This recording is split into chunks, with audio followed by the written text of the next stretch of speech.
নমস্কার, হরে কৃষ্ণ, রাধে রাধে। আজ গোবর্ধন গিরি মহারাজের পূজা, তাই সকাল সকাল ঘুম থেকে উঠে প্রথমে গোপাল ঠাকুরকে জাগিয়ে নিলাম। গোপাল ঠাকুরকে জাগানোর পরে আমরা গোপালের অভিষেক করিয়ে নিলাম।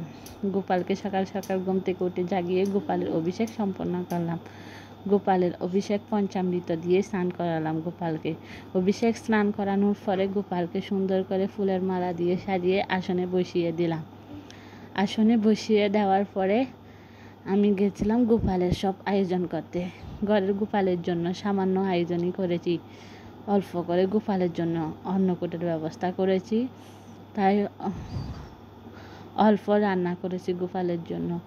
তেমন কিছু রান্না করি নাই। কাশ্মীর করেছি, পোলাও করেছি, বড়া দিয়ে আলু দিয়ে ঝাল করেছি, বাঁধাকপি করেছি, চিচিঙ্গা করেছি, টমেটোর চাটনি,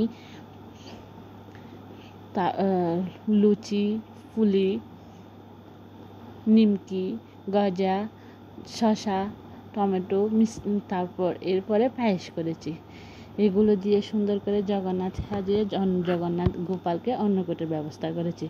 আর পাশে বৃন্দা দেবীকে রেখেছি। ঠাকুরকে বুক লাগানোর সময় নাকি বৃন্দা দেবীকে পাশে রাখতে হয়, তাহলে ভগবান সর্বদা সে প্রসাদ তাড়াতাড়ি গ্রহণ করে।